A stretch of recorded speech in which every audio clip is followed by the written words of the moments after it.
When you spend time with us, it's always much appreciated. And thanks for joining us in the trenches with Dave Lapham, brought to you by First Star Logistics. As always, coming to you from a studio that is unbelievable. We can't thank First Star Logistics enough. Our guest today is unbelievable as well. His name, Joey Boese.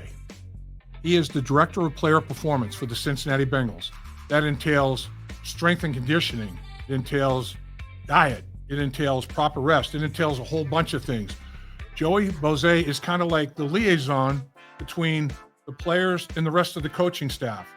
You know, I remember when I was a player, the weight room was someplace that I would go to kind of get away from things a little bit, you know, blow off some steam, get a good workout in, talk about football, but talk about other things in life as well.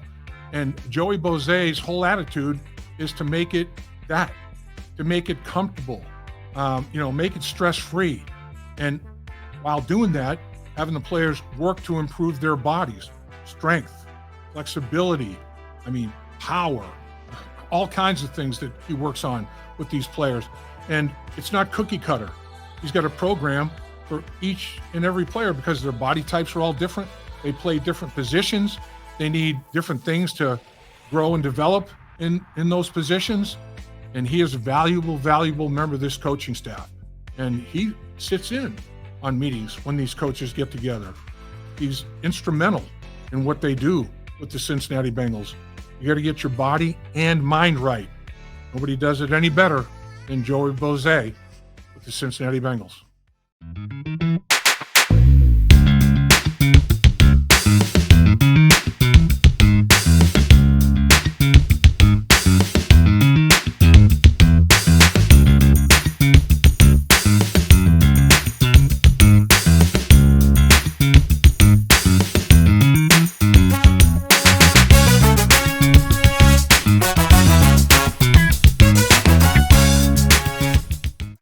I know you folks are busy. I know there's a ton of things you could be doing.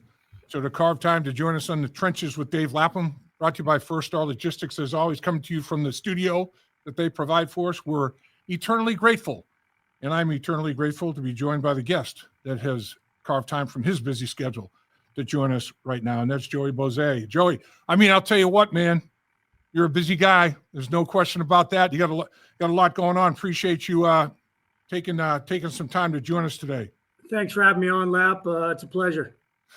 So this time of year, this 6 years of strength and conditioning, running that aspect of it. Now you're the director of player performance as well. What does the director of player performance do in addition to your strength and conditioning duties? Is it diet? Is it rest?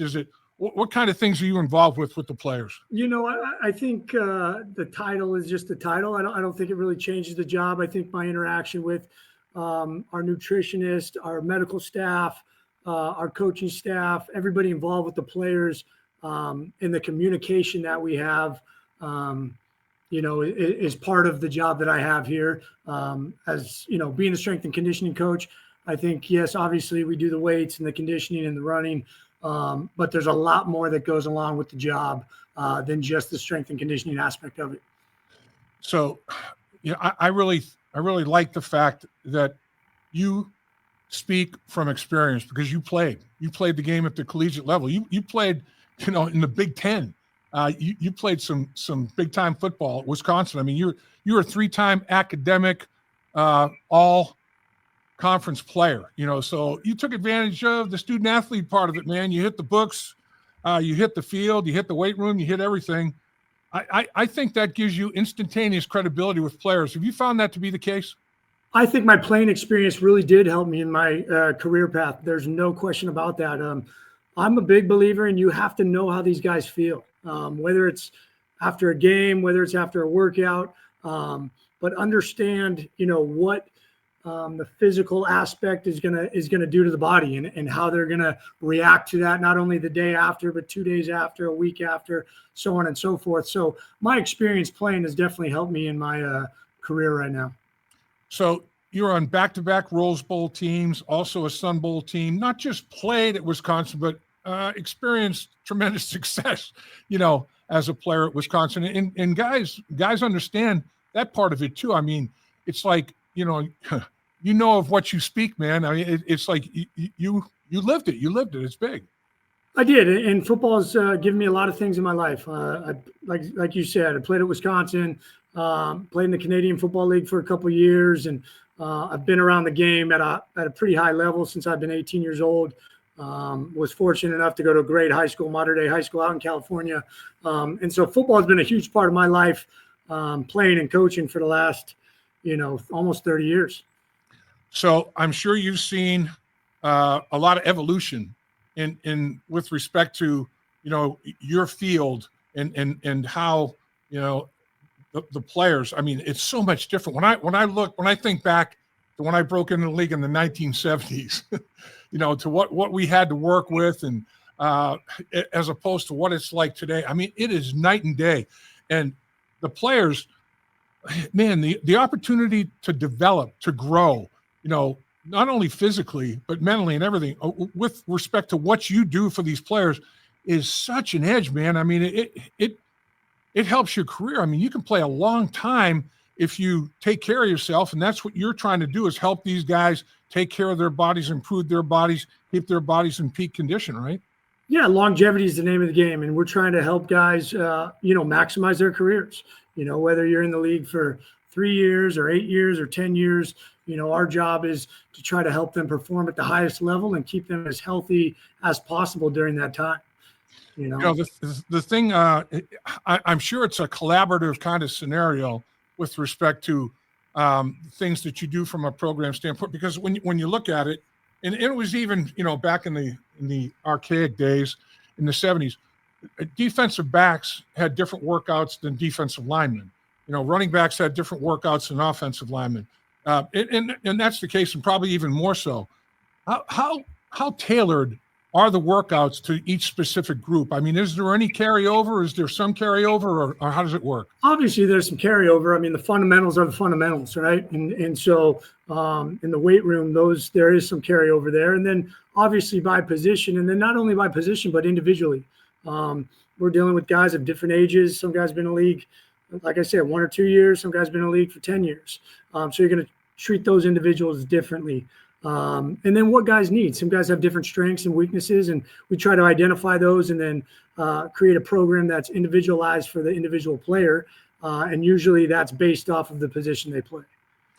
So when a new coaching staff or new members to a coaching staff come to the organization, which is the case right here. I mean, you got Al Golden as the new defensive coordinator, Scott Peters, who I'm sure has quite a few ideas from a conditioning, or strength and conditioning standpoint, with his kind of new age techniques and that sort of thing with the offensive line, and Mike McCarthy, his assistant, Jerry Montgomery, the defensive line coach, Mike Hodges, linebacker coach.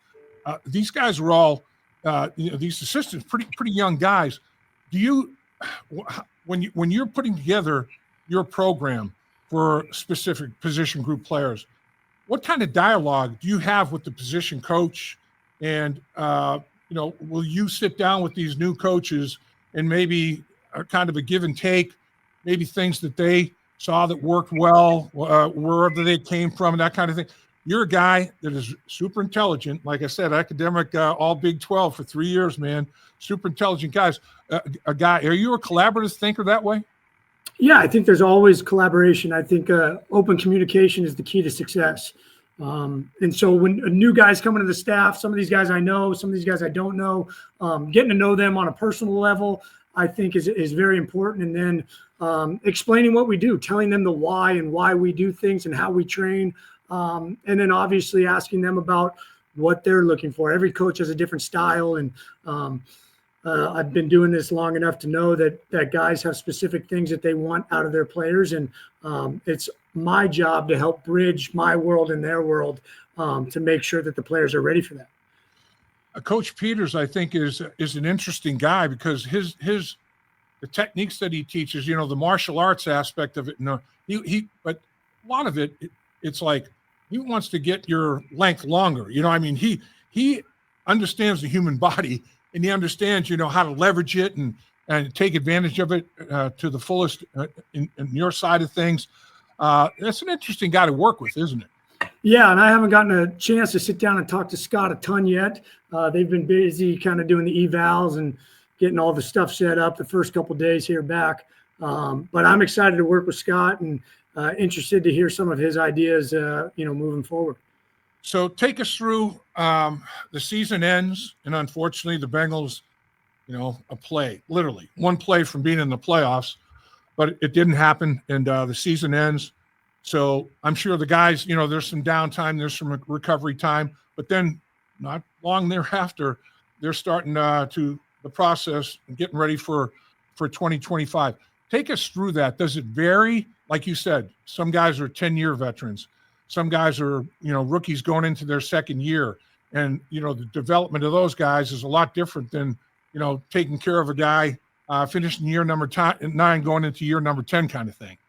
Yeah, absolutely. We kind of, at the end of the year, we meet with all the players, tell them, hey, get away, go clear your mind, take 2 or 3 weeks and recover, go take a vacation, get your mind off of football. The first week in February, we send out a program. We start having guys trickle back in last week. And then today we had about 11 players in here, some guys doing rehab stuff, some guys kind of working their way back into town. But about this time, we start sending out some general stuff, get them moving again. And so try to prep them for April, which is still a long ways away. But we don't want to get too far away from activity where it becomes harder to get that motor started again. So we tell them 2 or 3 weeks, relax. And then first week in February, second week in February, we start getting cranked back up. I'm not sure. I can't remember if there's anybody rehabbing from surgery. I guess Eric All would be in that situation. Eric All, unfortunately, it's already been determined that he's not going to be able to do anything, this year in 2025. His scenario is a very unique and different one. How do you impact Eric All's situation right now? Yeah, Eric's, he's got a long time. So, we'll stick to the upper body with Eric. We'll see him 2, 3 times a week. But same thing, like making sure that he's staying on course because he's got a long road ahead of him in recovery. Then we got some guys like a Cam Sample, Deontay Smith, Chris Evans that are coming off of stuff that happened earlier in training camp. They're getting revved back up, ready to go. So those guys were in here today training. And then we got guys like Orlando Brown or some guys that stay in town, Joseph Osai. Again, those guys are starting to trickle back in and get them starting to get ready for 2025. Yeah, I mean, Dax Hill, another one, DJ Turner, Logan Wilson. You've got some guys that are, trying to recover, not necessarily, severe surgical repair kind of thing, but, maybe a little tweak surgically or whatever the case may be. But they're in the process of getting their bodies back, and there's got to be steps to it. I mean, football, is the ultimate goal, but there's other steps before that. You really start pushing for the football stuff, right? Absolutely. And I think that's what I said earlier. The open communication on the staff is so important. And so Matt Summers and his crew down there, they do a great job. We're constantly in communication. We never want to double dip a guy. Hey, he was down in rehab with Nick Cosgray and doing a bunch of this, and then he comes in here and we have him doing the same thing. And so we are communicating on a daily, weekly basis what they're doing in the rehab section, and then we're trying to hit them, making sure that it's a balanced program throughout. So those guys, like I said, are physically ready to go when they're cleared for football activity. Guys like Sam Hubbard finished the season unable to, didn't need surgery, but unable to participate. Chase Brown came close, but he wasn't quite ready to go in that final game. Orlando Brown, like you're already working with him, he tried, valiant effort. I mean, the guy's tough as nails, man. He gave it a shot, couldn't quite, finish it up. Tanner Hudson, Charlie Jones, Amarius Mims. I mean, you got a lot of guys, and nobody is in the same situation. It's not cookie cutter, right? You have to. Well, Chase Brown was in here today. He's coming off the ankle in week, whatever that was, 16 or 17. Tried to go the last game, couldn't go. Was in here today, feels great now. He just had a new baby, so he's dealing with a little bit of sleep issues, but he's working his way back. He's got a different, he's on a different timeline than a guy like maybe Logan Wilson or one of the long-term guys. And so, no, cookie cutter, absolutely not. Each guy's got different individual needs and are dealing with different issues that they got to strengthen or work on going into next season.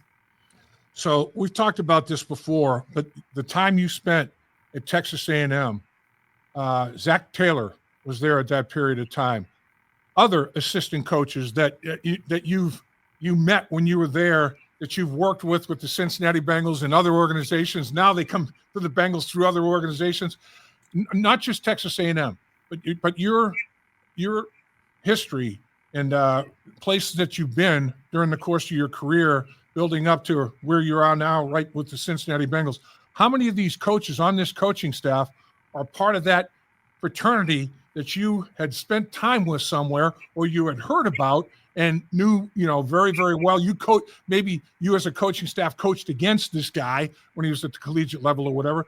How many of these young new coaches and coaches in general with the Bengals have you had a prior relationship with in some way, shape, or form?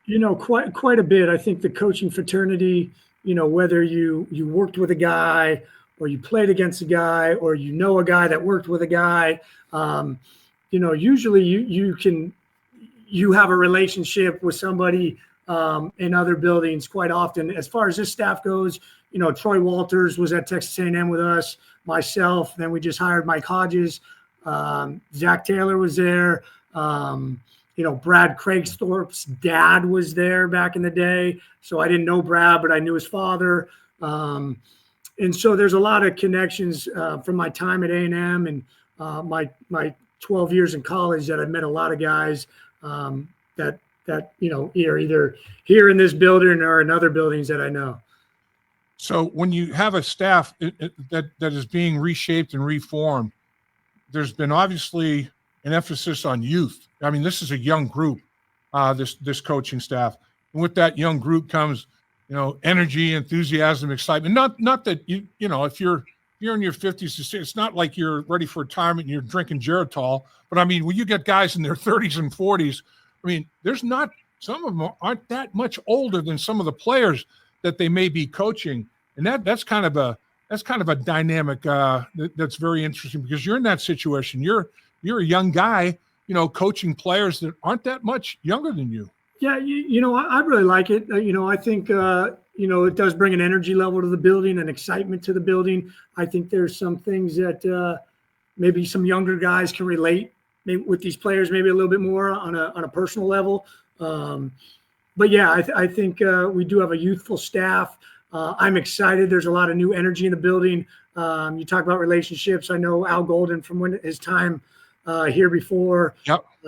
Love Al, and I think Al's going to do a great job. And so I'm excited, for where we're at right now, and hopefully, where this thing's moving towards in 25.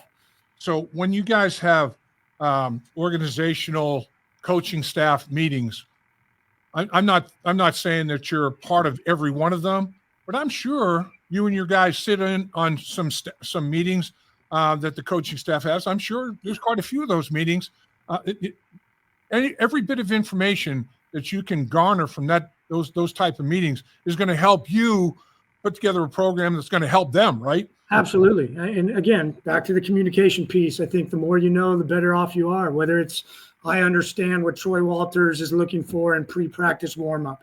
I understand the route tree maybe, or what the defensive backs are trying to get accomplished that day. There's a ton of carryover in my area, and those obviously on the field stuff.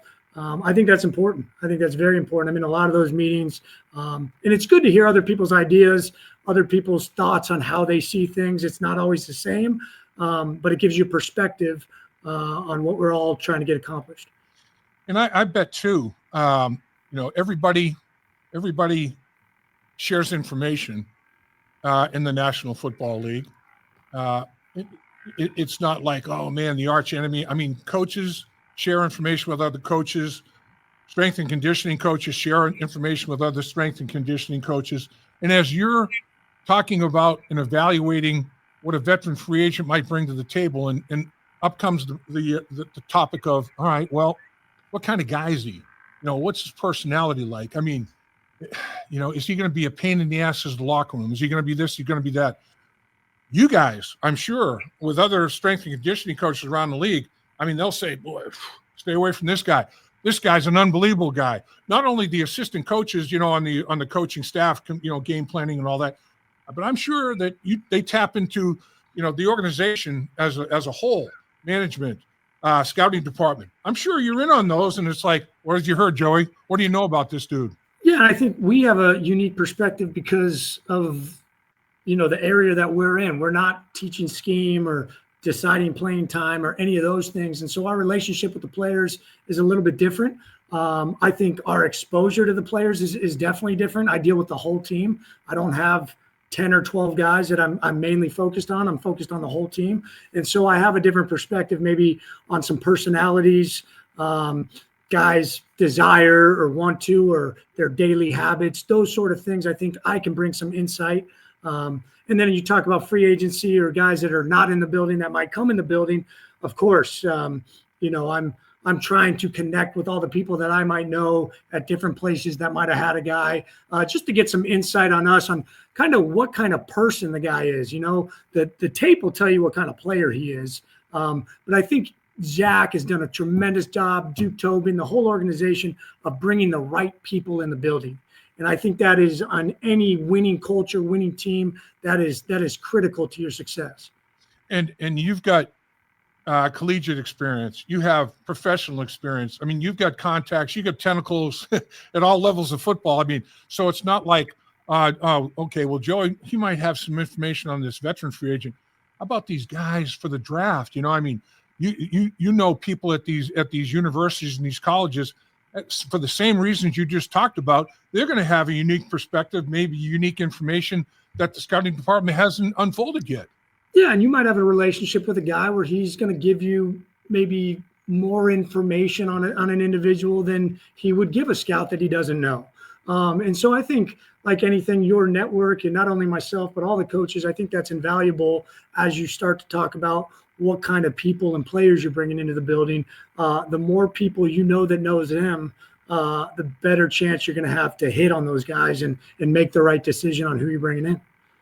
I would think that the rest is obviously important this time of year. Like you said, hey, go on a vacation, downtime, recharge the battery, both physically and mentally. 2 batteries, recharge both of those bad boys. But you don't want to ever get in a situation, and I mean, I felt this way even back in the day when you had to have off-season jobs. And, at lunch hour, I'd extend my lunch hour and make it a 2.5 hour lunch hour and work longer at the end of the day or come in earlier to make sure that I didn't get out of shape. You don't want to have the roller coaster, the ups and downs of, oh, man, now, the off-season, man, you want to slob. Now you got to bust your ass to try to get ready for the season. You want to try to, maybe you're going to have some little movements, but not huge peaks and valleys, whether it's getting out of shape or a guy who, loses weight. It's like some guys have a hard time maintaining, that mass and body strength. And I'm sure some guys are stiffer than others. Some guys have to work on flexibility every single minute of every single day. Some guys have natural quickness. Others got to work on it. Some guys have strength. Other guys have to work on it. I mean, you're working with these players and tailoring everything specific to what their needs are, right? Absolutely. And I think consistency is the key to success, right? And so, yes, we do want these guys to get away, but they're professional athletes. This is what these guys do for a living, and they take it very serious. And so, yeah, we want them to get away 2-3 weeks, relax. And then when you get back into the swing of training and getting prepared for the season, I think in my experience, the best players are the most consistent players, and understand as you get older, having some self-awareness, what are your issues? Are you a guy that's going to put on some body weight in the off season? If so, you better stay on top of that. Are you a guy that loses weight and you got to stay on top of it the other way? And so having self-awareness on what you need to work on is also very important. And we got a bunch of players, open dialogue. My phone is constantly going off with text messages from guys and back and forth. We want to let these guys get away, but we also want to continue to help them as they prepare for April when they come back. Man, you hit on such a big word, consistency of performance. I mean, on the football field, in the classroom, when you're studying tape, when you're in the strength and conditioning aspect of it, when you're in the training room, and you got to make sure that you're taking care of your body to come back as quickly as you possibly can. Consistency across the board, man. You don't want to slough off in any area. It's like I tell my boys all the time in life, you need consistency in life, right? What time you go to bed, what time you wake up, what's your routine. The best players, the most successful people in the world have great routines, whatever that is. We can talk about football and athletics, but I think it carries over into so much more than that. It is. You're teaching life lessons to these guys, really, aren't you? I mean, you're kind of like a teacher of life. I mean, you're a teacher as well. You're a big time teacher. I'd like to think to myself as a teacher. I think football is a teacher. I do. I've learned a lot through the game of football. When I was in college and waking up when I was a freshman at those 6 a.m. lifts, I didn't want to go every day, but I knew the consequences if I didn't or if I was late. And over time, I think that you just kind of pick up on the right things to do and the wrong things to do. And I've learned a lot through the game of football as far as that consistency piece goes. And it has helped me in my current job and in my day-to-day life. I'm sure you've already reached out to all or most of the new coaches that are on staff. When do you guys actually have your first meeting as an entire staff? Because I know guys are in the process of, oh, hell, man, I got to move my stuff. I got to, the only guy, Al Golden, didn't have to worry about it. His family lives right here in Cincinnati. He's got his place. He's all set. He would take that 3-hour ride back and forth from Notre Dame to Cincinnati, but that's an unusual situation. What time of the year is it normally when everybody sits down as a coaching staff, including you and your coaches, you and your strength and conditioning coaches? When does everybody sit down and kind of talk turkey a little bit? We had our first staff meeting yesterday, Lap. So really? Coach Taylor was generous with gave everybody a couple weeks off, just like the players, get away, refresh. There were some guys in and out, but the first day back yesterday, we had a staff meeting at 8:30 and starting to work through that. Had another staff meeting today, so the process is now started for the 2025 year, and it's exciting. You got, like I said, new energy, new blood. Getting to know these guys will be a good thing. And really, I mean, you're the only guy in the staff that can get their hands on these guys, hands and eyes and everything. They're limited in what they can do for a little bit of time frame with the players. So you guys, strength and conditioning people, the trainers, that are working with guys, rehabbing guys, getting guys treatments and that sort of. You guys are the lifeblood, man. You guys are the conduit right now to the coaching staff and the organization. Well, I think too, we can give these new coaches some insight, give them our evaluation on their players that are in their room and what to expect and maybe some personality traits of guys. And so I do think that myself, my staff, Matt Summers and his staff, I think can be a huge bridge to help these coaches kind of get a head start and jump on what they're getting ready for in April. So honestly, injury is obviously a fact of life in the National Football League. But as you look at the Cincinnati Bengals gearing up for 2025 from a physical standpoint, pretty good shape? Yeah, I like where we're at as a team. I think obviously like any year, there's things that we're going to address and things that we got to work on. But we're always trying to reduce the rate of injury. And so whether that's how we warm the guys up, whether that's what exercise selection we do, whether that's what type of max velocity sprinting we're doing or conditioning we're doing. But we're trying to set these guys up so that they are physically ready to do what the coaching staff wants them to do when practice starts. And so we get a nice 9-week ramp here in April. We'll have 2 weeks just strength and conditioning, which is really nice. Get our hands on the guys, start to evaluate. Again, new players, older players, what they do well, what they need to work on, and then start to go from there into phase 2 when the coaches get involved. I know you're a guy, again, that's extremely intelligent and always looking to improve his mind. So I'm sure there are seminars. You don't necessarily have to travel. With social media now and everything, there are groups of guys getting together and discussing maybe, a new and different way to approach things. But there are certain things that, oh, man, I know these principles are necessary. I know these are my foundational things. You may tweak here and there, but I'm sure you've got things that over the years, these are my tried and trues, and I'm not going to mess with this, but always looking to tweak a little bit potentially. I'm always trying to grow, always trying to get better, even if it's something for 5 minutes in a warm-up that can help the football team. We're trying to look into it. And so whether that's talking shop with my current staff here or people I know around the league that have similar jobs, hey, how do you guys warm up? Hey, what do you guys do? My beliefs and my core fundamentals are not going to change. I believe in a certain way to do it in the weight room, and that's not going to change. But we're always looking for things that can help us get better.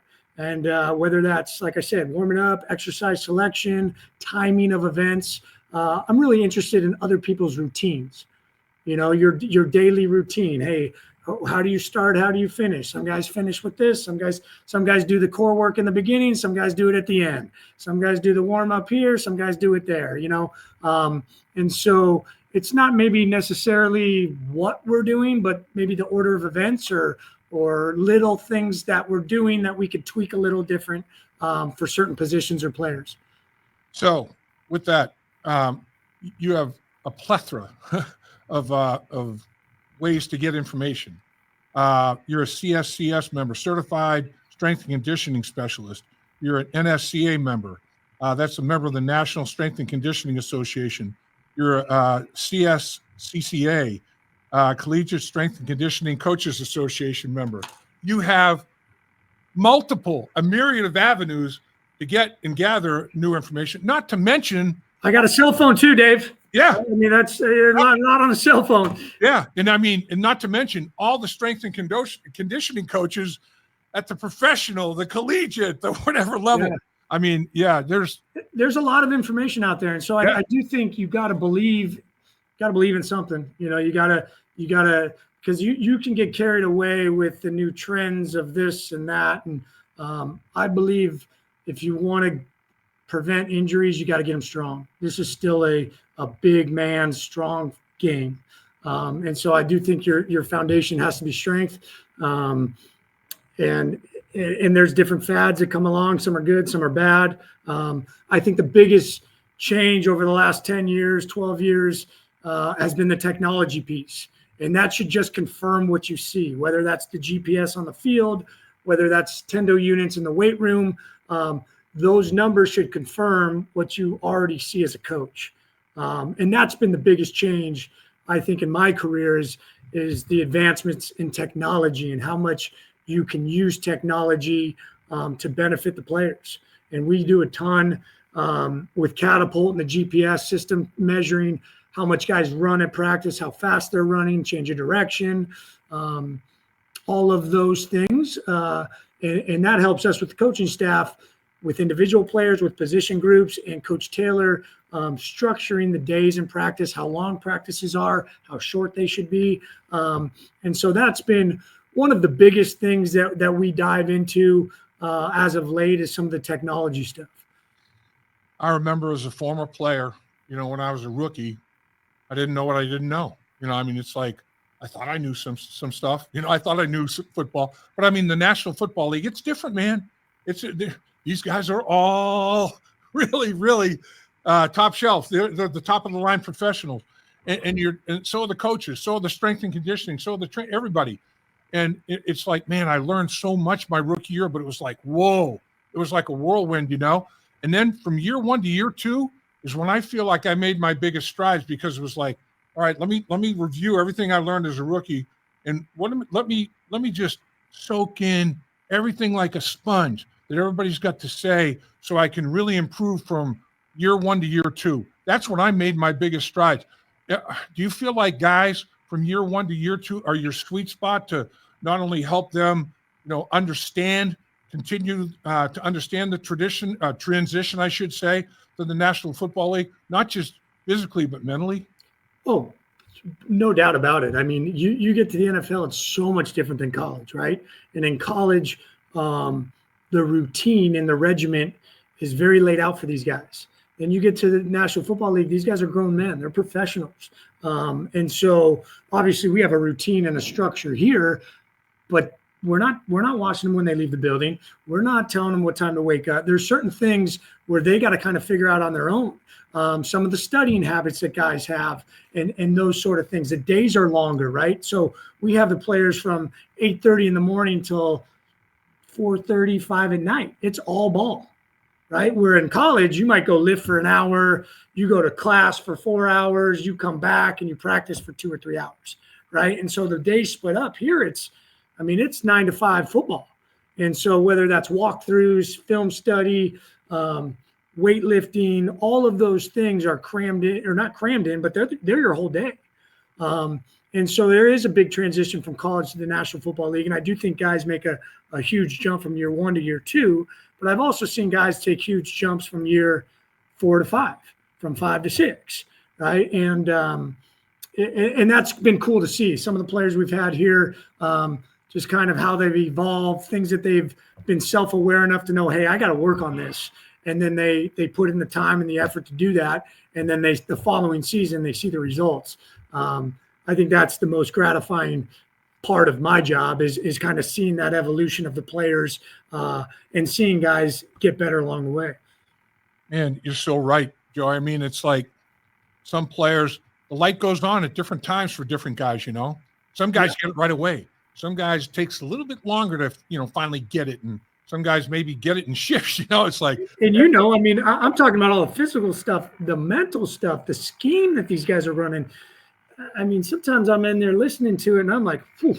And I think I know ball, I've been around it for a long time. Right.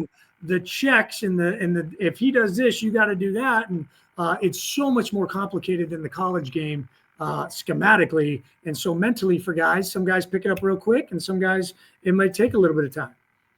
That's where I think too, obviously the scouting aspect of it, doing a good job in terms of that's part of the personality. What type of a learner is he? Everybody's got a little bit different learning capacity and methodology and all that sort of thing.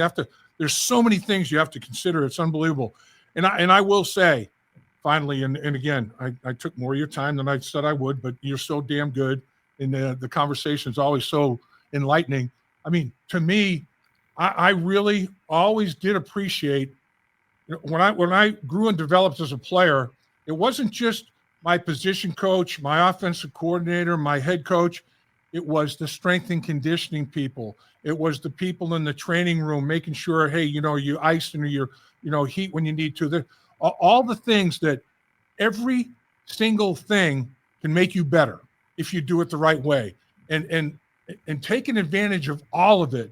And you provide a big, broad spectrum of things guys can and should take advantage of, and it's going to make them better professionals, man. You do as good a job as anybody.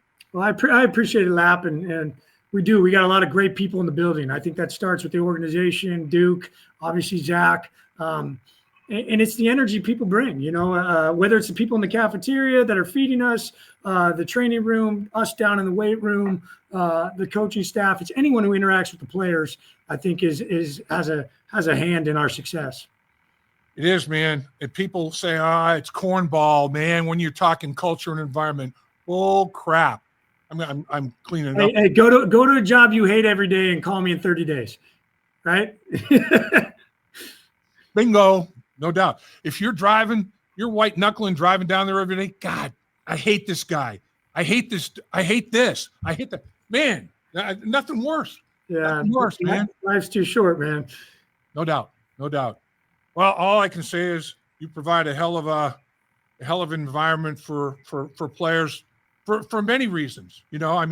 Sometimes, honestly, when I'd like to go into the weight room and do things just to blow off steam, about whatever it is in life, a place just to go and man, you're in your little place, and okay, get it off your chest, get it out of your system and get back to the norm. Let's do it. Let's get after it. Yeah, we take a lot of pride in creating the environment where players feel comfortable being themselves.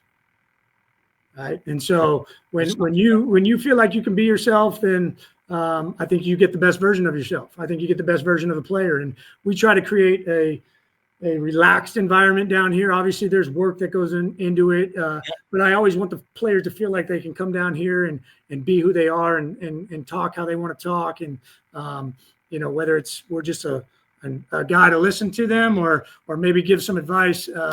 There's a lot of that maybe goes on in between the workouts. Well, I'm going to wrap it up with this, because when I had great relationships with my coaches, it always ended up being because I not only respected them, I really liked them. And sometimes you don't necessarily have to like a coach to respect them and perform for the coach. But when you have a respect level and really like them, man, it's 1 + 1 = 3. It's synergistic. Your players, they not only respect you, they love you, man. It's not just a like. They love Joey Boese. I mean, I appreciate it, Lap. I really do. It's big, man. That's a big key to your success, boy. They believe in everything you're all about, my man. Keep it going. I appreciate it, and onward and upward, my man. Appreciate you. Appreciate the time. Thanks for carving some for us. All right. Thanks, Dave. Dave Lapham here. While games are over for the season, there's no off-season for In the Trenches with Dave Lapham or First Star Logistics. First Star Logistics gave away great prizes during the season, which will continue with exclusive content in the First Star Media Group YouTube channel. So please, do me a favor. Subscribe to In the Trenches, hit the like button, and visit the First Star Media Group YouTube channel for exclusive content and special giveaways.